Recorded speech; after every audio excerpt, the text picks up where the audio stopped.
images of things, at designing machines, and not only at producing the graphical images, but at working out analyzing the technical details, so that you end up not with just numbers, but with a prescription for making computer-controlled machines actually produce things.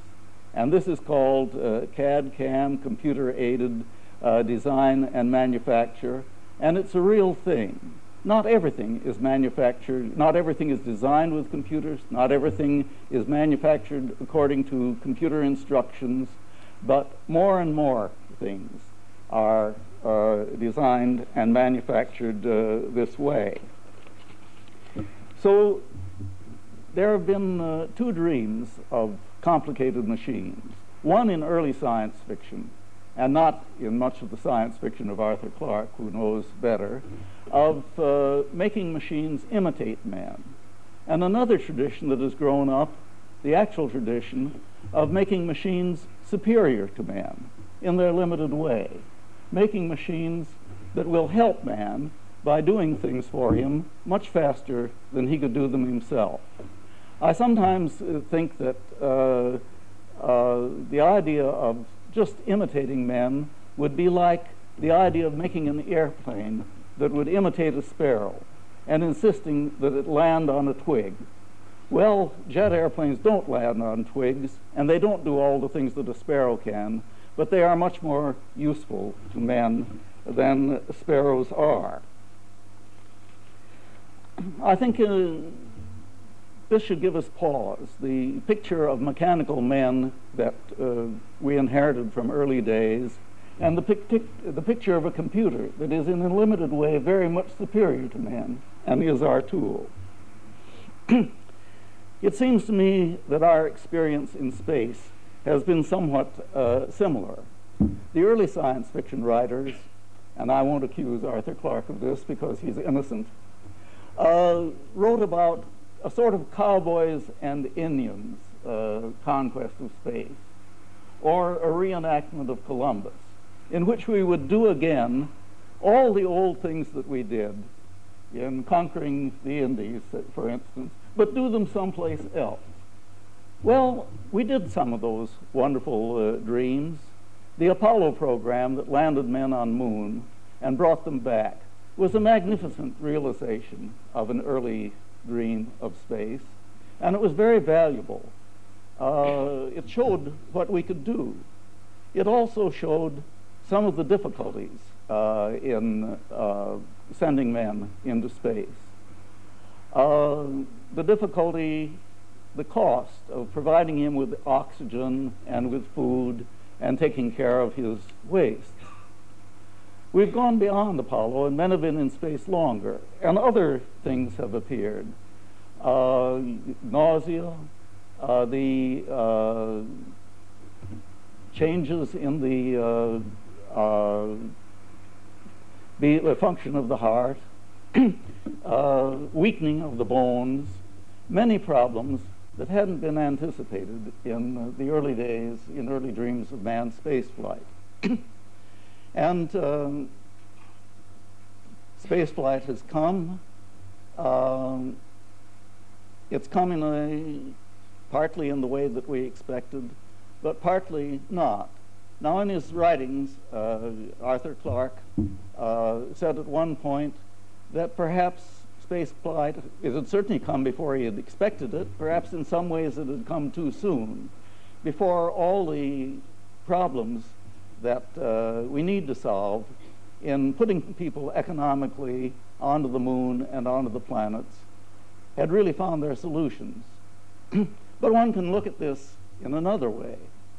Spaceflight came at about the same time that efficient computers came. In an earlier day, it would have been impossible to carry out complicated missions such as the voyage of discoverer of Voyager to not only Jupiter and Saturn, but Uranus and eventually to Neptune. It would have been impossible to have such extended voyages without man there to care for the instruments and to repair things. But now we have a complicated solid-state technology, And really, many things that we launch into space become obsolete before they wear out. As I said, Voyager, we expect to go to Uranus. Well, it has gone to Uranus. We expect it to go to Neptune. The mission that we sent to Mars, Mariner, the landers function for a long period, and the orbiters function for about 5 years, the best orbiter. In fact, the trouble with the orbiter was that the ground personnel were cut down so much after the lander activity, the major lander activity, that they couldn't watch over the orbiters. Originally, the orbiters were controlled entirely from Earth on the basis of data sent back. Well, this just didn't work. And in the course of the Viking mission, the situation was investigated from Earth. It was found that the sensor data that ordinarily went to Earth could be turned over to the onboard computers. And in essence, the first robot ever manufactured in space was constructed. The men no longer took the information from the sensors and told the orbiters what to do. The orbiter's onboard computer took the information from the sensor and automatically controlled the charging of the batteries, the loss of star tracking, and the recovery from that, the changing from star tracking to inertial navigation, turning off things during eclipses of the orbiter so that the batteries would not become exhausted. And the orbiter worked very much better as a robot built in space than it did as a tool of man controlled from Earth. So the course of our exploration of space has gone partly according to earlier prognostications, but partly it has benefited from this very powerful computer technology that we have used in Earth and that we use in space. And I would say here that the unexpected is the course of technology. We can plan, we can look forward, but we won't know what happens until we have actual experience, the sort of experience that is being sought at the Arthur C. Clarke Center.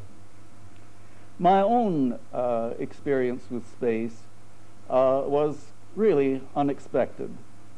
After World War II, because I had written science fiction, I gave some talks on space. But they were drawn from science fiction rather than from reality. And in 1954, I was asked to talk to the Princeton section of the Institution of Radio Engineers, which has since changed its name. And I thought that my early space talks weren't quite the right thing, so I decided to talk about satellite communication, which I did not regard as a new idea, and indeed later I found out it wasn't a new idea. Arthur Clarke had written about it in 1945. I was thinking of unmanned satellites rather than space stations. And I gave the talk, and it was published in 1955, but there I was stuck because there was no way of putting up satellites. Well, Sputnik was launched in late 1957. Somebody asked me how that seemed to me, and because I had written science fiction, I thought of a sort of parable. I said that Sputnik struck me as it would strike a writer of mystery stories if he went home and found a corpse in his living room.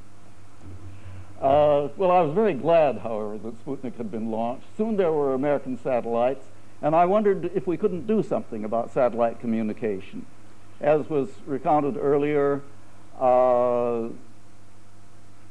we found that there was indeed a balloon-type satellite, the same thing I had envisioned as a simple communication satellite that NASA had, and by a process of help and persuasion from a number of people, it was launched and became ECHO and transmitted